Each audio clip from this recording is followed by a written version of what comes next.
and on we'll go through the wastelands. Hey guys, Alex here, AG Automotive, and here today we've got the 2023 Haval H6 Hev. So let's check it out.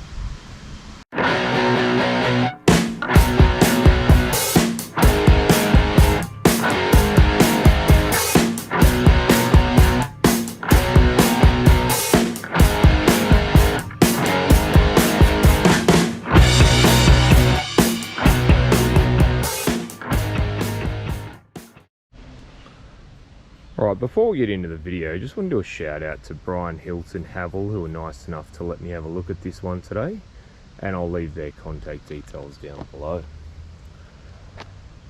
So, the front, you got that big Haval badge there, and have a look at this grille. Tell me what your thoughts are with the grille. It sort of works its way into the bumper, and you can see you got the LED daytime running lights and headlights there.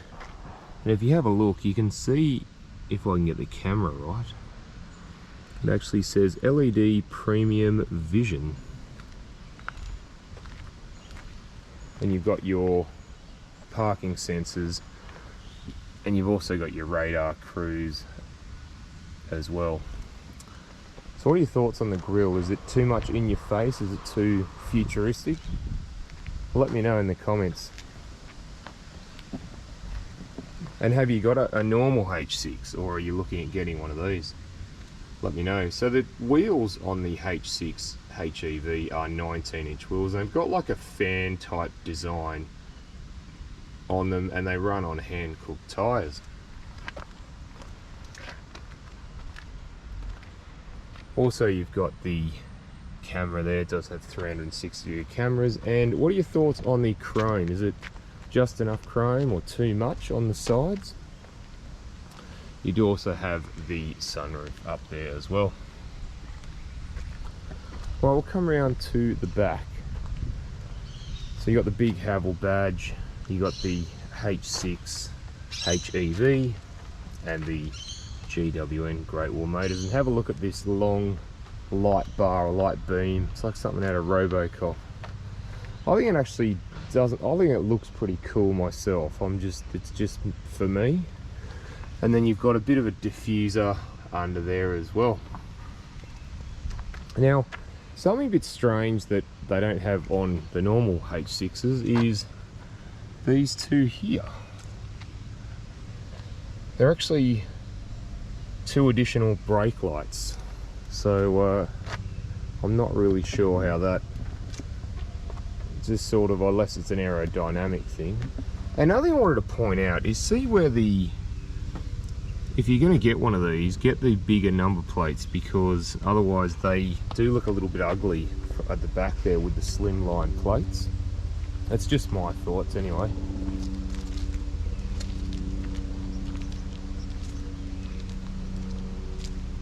Alright, let's go and have a look inside. Alright, so we're just inside the H6 Hev, and first impressions, it's nice in here. It's elegant, it's stylish, you've got leather seats, you've got white stitching, you've got soft touches all around the dash. You've got a nice layout even of the door there, the nice speaker cover. So all in all, yeah, it's a nice place to be. So further down to the right of the steering wheel, you've got a few buttons there. You can open and close the tailgate remotely. You can adjust the height of your headlights. You've also got your traction control and your downhill assist. So the steering wheel, all leather, white stitching. You've got the menu controls for the dash on the right and the audio controls on the left. So behind the steering wheel, on the right you've got the wiper stalk, and the left you've got the indicator and headlight stalk as well. And you've also got the radar cruise down the bottom and your start stop button further down. So we'll come to the dash. Now, you've got a couple of different features on this dash. You can go through, you've got this current screen where looks like we're going around the world, and we've got some safety features there. And you've got your digital speedo. You can change it to it's like a grid system, so it's quite interesting. It looks a bit futuristic, which I think is nice. Now you've also got a few things: your trip computer, your consumption, your range, your tire pressure monitoring system, your engine speed, driving efficiency, and you can see if the battery's charging or how much battery power or battery charge is left. So it's a nice touch. You do also have a few options there for your audio controls. You've also got your navigation if you hook up Android Auto or Apple CarPlay. You've got any messages that come up, and you've got some settings as well. So we'll move on to the media center. Now, this swipe or touch sensitive, swipe sensitive isn't too bad actually. So you do have Apple CarPlay and Android Auto. You also have AM/FM radio, but it would be good to see digital radio put on this. You've also got multimedia, which you can play music from USB or your phone. There's your Bluetooth phone connectivity. You've also got some system settings, some vehicle settings, and you can also upload some media for a picture if you wish.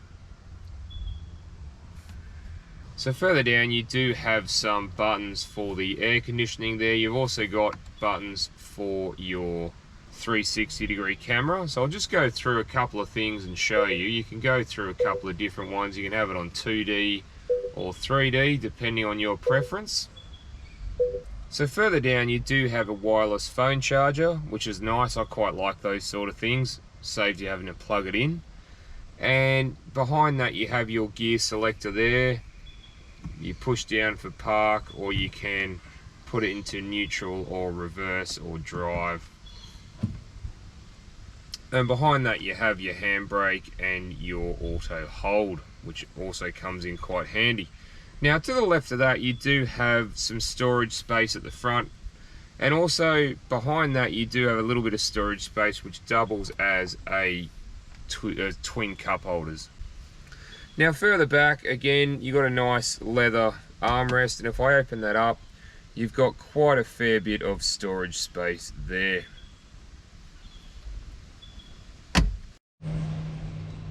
Now also wanted to point out, just under the center console here there is some more extra storage there, and you do get a USB on either side and a 12-volt plug on the driver's side. So we'll come to the sunroof.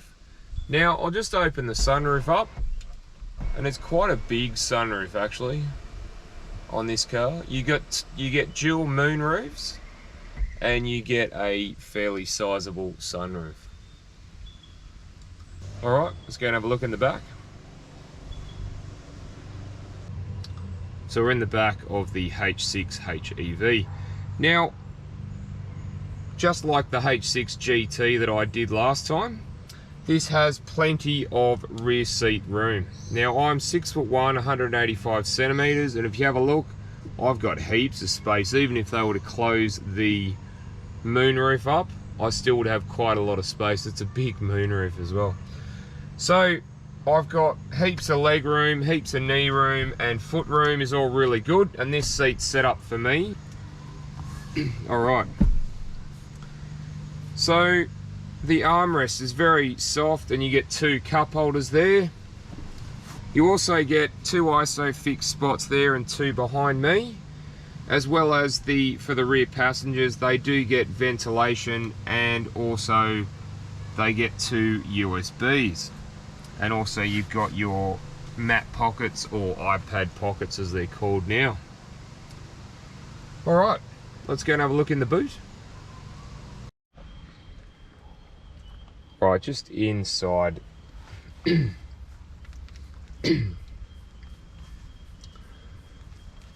So we're just in the boot of the H6 Hev. Now you still have 600 litres of boot space, which is really good considering it's a hybrid. and that expands to 1485 litres with the rear seats folded down. Now you do have your 3 tether points there. You've got some storage pockets either side, and then if I lift this up, you actually miss out on the spare wheel now. So you can see you've got the pump inflator there and some towing bits and pieces. And if I lift that up, you can see you've got your 12-volt battery, and then there's your electric motor batteries in there. So it's pretty cool to actually see that. Alright, let's go and have a look what's under the bonnet. Alright, just under the bonnet of the H6 Hev.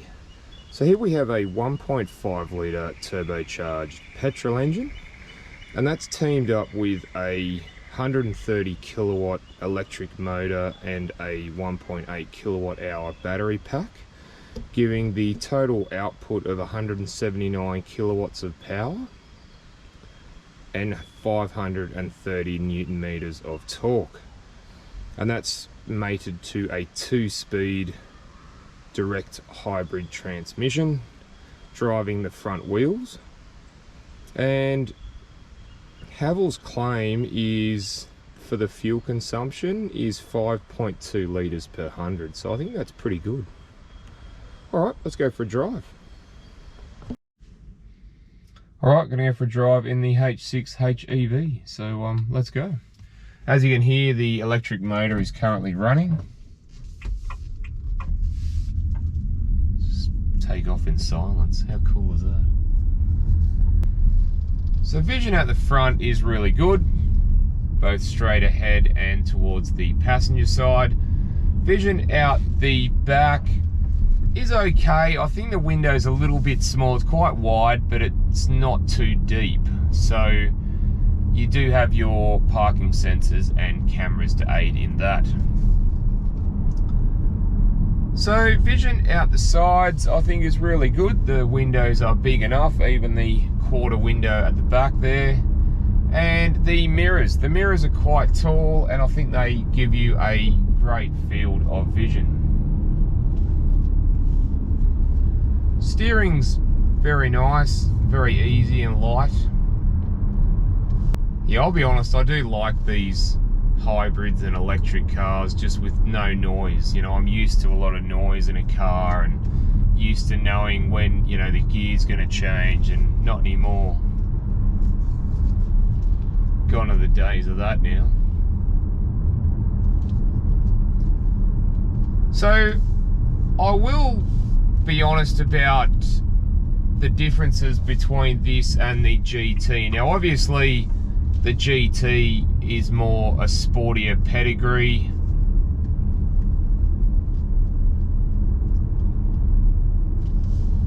Now I will be honest, the driving this as opposed to the GT did feel a bit more touchy, the throttle did, in the performance modes, whereas this is a lot smoother. Obviously it's a different motor and different setup. Alright, so what's the acceleration like on the H6 Hev? Well, we'll just try out a little bit of acceleration and see how it goes.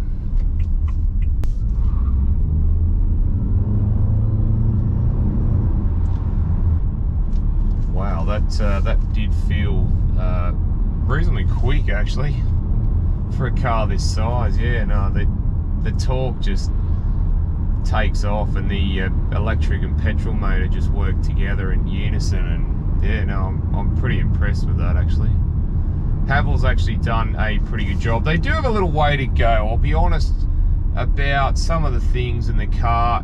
They do look quite nice, but I think they've still got a little way to go on a few things, like the media screen, things like that. Maybe the design of the steering wheel, my personal things, but things like the camera, the 360 camera is great. The quality is okay. I think, like I said, they've got a little way to go. Alright guys, Thanks for watching, and don't forget to like and subscribe, and I look forward to seeing you on the next one. All right, thanks guys.